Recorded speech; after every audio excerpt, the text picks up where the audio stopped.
92에 회계 2급 이론 시험 문제를 풀이하겠습니다. 다음은 재무상태표 작성 기준에 대한 설명이다. 틀린 것은 1. 재무상태표의 계정 과목은 유동성이 낮은 순서대로 배열한다. 1번이네. 높은 순서대로. 그래서 유동성 배열.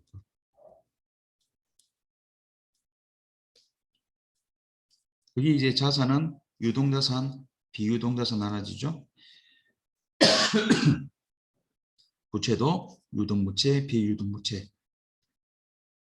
1년 이내, 1년 이후 이렇게 나눠집니다. 재무상태표에서 자산부채 자본은 총회 표시 맞는 말입니다. 자본 항목 중 자본 종류 있죠. 계정 과목 및 저기 동록에 나오면 있죠. 왼쪽에 있습니다. 이렇게 5가지로 나눠지는데 잉여금은 2가지로 나눠집니다. 남는 돈이죠. 얘가 순이익입니다. 회계 2급에서는 별 문제 없죠. 상관없습니다. 3번 자산과 부채는 원칙적으로 결산일 현재 1년을 기준으로 유동, 비유동으로 구분하여 표시한다. 맞죠? 2번 문제 회계상의 거래를 모두 고른 것은 자 회계상의 거래가 뭐죠? 자산, 부채, 자본의 정감 변화. 그죠? 자산, 부채, 자본의 정감 변화가 발생하는 거죠. 자, 종업원을 추가로 채용, 종업원 채용? 이건 아니죠. 이건 회계상의 거래 아닙니다. 건물을 추가로 사용하기 위해 임대차 계약을 체결했다. 계약은 아닙니다. 계약까지만. 자, 매입했다 자산이고요. 회계상 거래고요. 주문, 예, 주문은 거래가 아닙니다. 이연도 아니고 얘도 아니고. 자, 2천만 원 차입했다 거래가 되죠. 뒤끝, 미음, 1번. 자, 회계 정보 내부 이용자, 내부 하나 있죠? 경영자. 그죠? 그 외에는 전부 다 외부. 그죠? 이거 말고도 많죠? 외부는 은행. 그죠? 거래처. 그죠? 그다음에 주주, 투자자. 이 정부가 바로 국세청이죠. 노조, 기타 등등.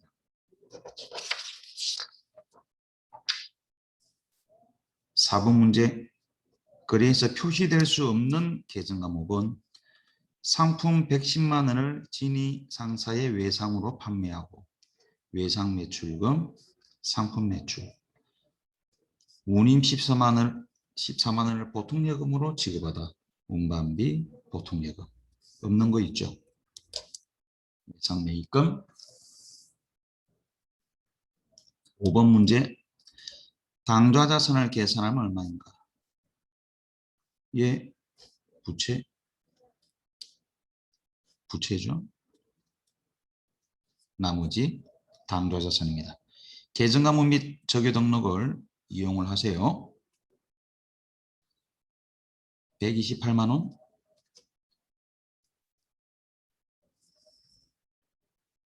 6번 문제. 다음에 설명하고 있는 자산에 해당하지 않는 것은 한국은행에서 발행하는 주화와 지폐, 뭐죠? 주화와 지폐, 통화, 현금을 말하는 거죠. 통화와 언제든지 교환할 수 있는 것, 통화대용증권, 각종 수표, 정서 등 이런 것들이 있죠. 타인 발행 수표, 자기화 수표, 가계 수표, 송금 수표, 우편한 정서, 대체정보, 환급 정서, 전신한 정서, 배당금 영수증, 공사채 만기 이자표 등 통화대용증권들입니다.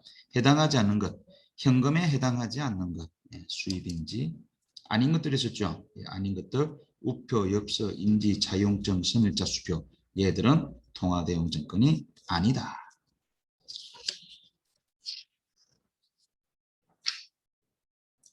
7번 문제. 기말 재고자산. 기말 재고자산 하면은 매출원가 공식이 있죠. 기초 상품 플러스 순매입액 마이너스 기말 상품 재고액. 자, 기말 상품 재고액을 크게 평가하면 어떻게 되죠? 기말이 커지면 매출원가는 작아지게 돼 있죠. 이런 매출원가가 작아지면 이익은 크게 돼 있습니다. 그렇죠? 그다음에 만약에 기말을 적게 평가하면 매출원가는 어떻게 다 매출원가는 커지게 돼 있죠. 그죠? 기말이 작아지면 매출원가는 커집니다. 매출원가 커지면 이익은 작아지는 거죠. 그죠? 기말을 과소평가했을 때, 과소 빨간색이죠. 어떤 일이 발생하는가? 매출원가는 빨간색 커집니다. 과대, 이익은 과소. 답은 2번이 되네요. 매출 총이익이 맨 밑에 당기순이익이죠. 당기순이익에 영향을 미치니까. 그죠? 같은 겁니다. 같이 대, 소 이렇게 갑니다. 8번 문제. 다음 글의 내용에서 기록되어야 할 보조부가 아닌 것은 자, 보조기 입장. 요거 분기부터 합니다. 상품 60만 원 매출하고 상품 매출 동점 발행 당좌 수표 받다 현금이죠. 동점 발행 타임 발행. 그죠? 현금입니다. 현금이면은 뭐야? 현금 출납장이겠죠. 현금 출납장 들어오고요. 상품 매출이면 뭐죠? 상품 재고장 그리고 매출장 들어오죠. 당좌 예금이 어디 있어? 없죠? 상품은 두 군데 들어갑니다. 기본적으로 상품 재고장 그리고 매출했으니 매출장, 매입했으면 매입장. 9번 문제. 감가상각 대상 자산이 아닌 것은 주로 감가상각 대상 자산이 뭐죠? 유형자산과 무형자산들이죠. 그죠? 자, 여기 1, 2, 3번 유형자산이죠. 1번, 2번, 3번은 유형자산입니다. 감가상각 대상이죠. 임차보증금 아니죠. 임차보증금은 조회해 보세요. 어떤 자산인가. 기타 비유동자산. 계정과목 및 적유등록을 도움받으세요. 자, 유형자산 중에서도 감가상각 안 되는 게 있죠. 이거죠. 토지, 건설 중인 자산은 감가상각 대상이 아닙니다. 그렇죠? 토지는 감가상각 안 되죠. 건설 중인 자산은 아직 완공 전이잖아요. 그죠? 완공 전이기 때문에 사용을 안 했죠. 그래서 감가상각 안 되는 겁니다. 10번 문제. 자, 자본적 지출을 여기를 먼저 봅니다. 자본적 지출인데 이것을 수익적 지출로 오류했죠. 이걸 말을 다르게 하면 자산 처리해야 되는데 비용 처리했답니다. 자산 처리해야 되는데 비용 처리했으면 자산이 과소평가가 되었고요. 자산 처리해야 되는데 비용 처리했으니까 비용은 과대평가됐겠죠. 자, 비용이 커지면 이제는 이익이 어떻게 되죠? 이익은 적게 되겠죠. 왜? 비용과 이익은 반비례하니까. 비용이 커지면 이익은 작아지고 이익이 작아지면 자본은 이익과 자본은 같은 겁니다. 왜? 이익이 자본에 포함됩니다. 같다라고 보면 되는 거예요. 그래서 이익의 과소는 자본의 과소가 되는 거다. 이익이 커지면 자본이 커지는 겁니다. 그 다음에 반대로 수익적 지출을 자본적 지출로 잘못했다. 그러면 수익적 지출을 자본적 지출로 잘못했다는 것은 반대로 하면은 비용 처리해야 되는 것을 자산 처리한 겁니다. 비용 처리해야 될 것을 자산 처리했다. 그럼 비용이 과소평가됐겠네. 비용해야 되는데 자산했으니까. 그럼 자산은 과대평가됐겠죠. 그렇죠? 자, 그러면 비용이 과수면 이익은 어떻게 반비례죠? 과대가 될 겁니다. 비용이 과수면 이익은 과대 반비례니까 이익이 과대는 자본의 과대가 되는 겁니다. 왜? 이익과 자본은 같은 거니까. 됐죠? 자, 그러면 이거는 뭐죠? 자본적 지출을 수익적 지출로 잘못 처리했답니다. 자본적 지출을 수익적 지출로. 요거네. 그죠?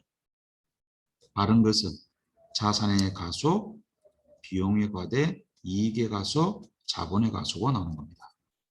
자산의 증가, 아니죠? 자산이 과소평가된 겁니다. 자산의 과소, 감소. 그 다음에 이익은 어떻게? 과소, 이익, 감소. 답은 3번이 되는 겁니다. 어려운 문제죠. 네. 요 밑에 예제를 잘 보고 이해를 해주세요.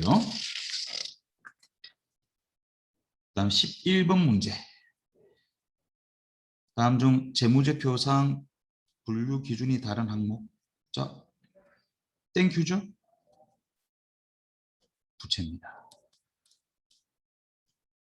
얘는 자산.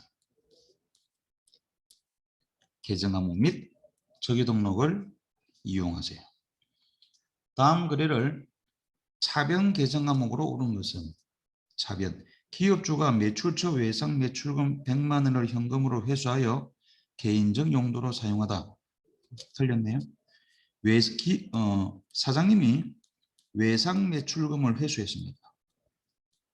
외상 매출금을 회수해서 100만 원.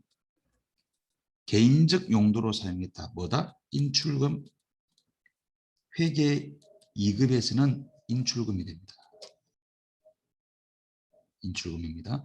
이런 인출금은 뭐죠? 자본의 감소가 됩니다. 이거 나중에 결산 때 인출금 정리하면은 이렇게 되죠.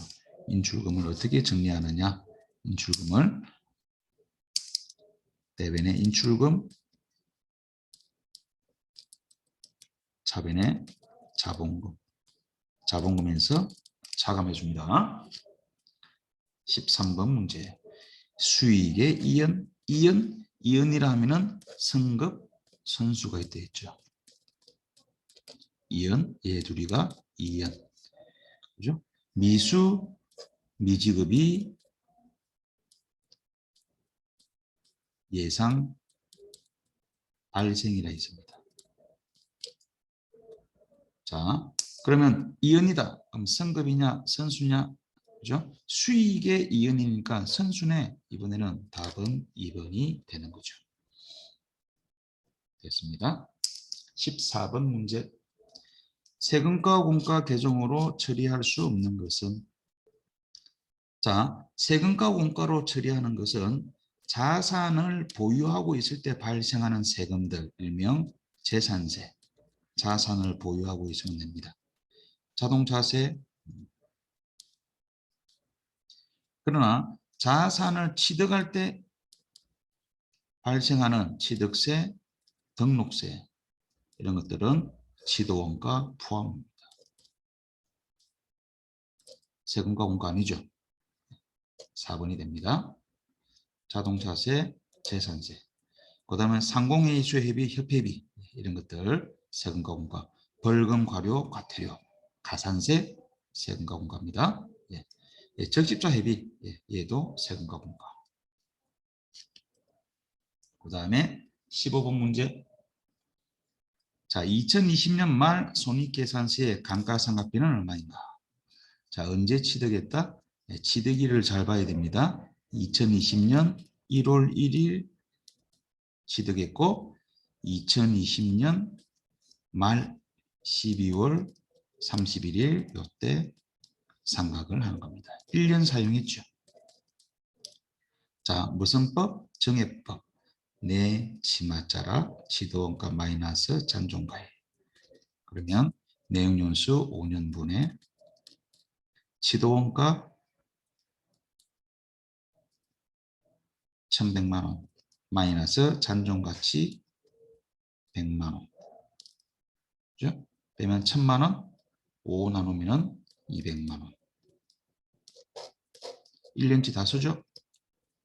200만 원 1번 되겠습니다. 수고하셨습니다.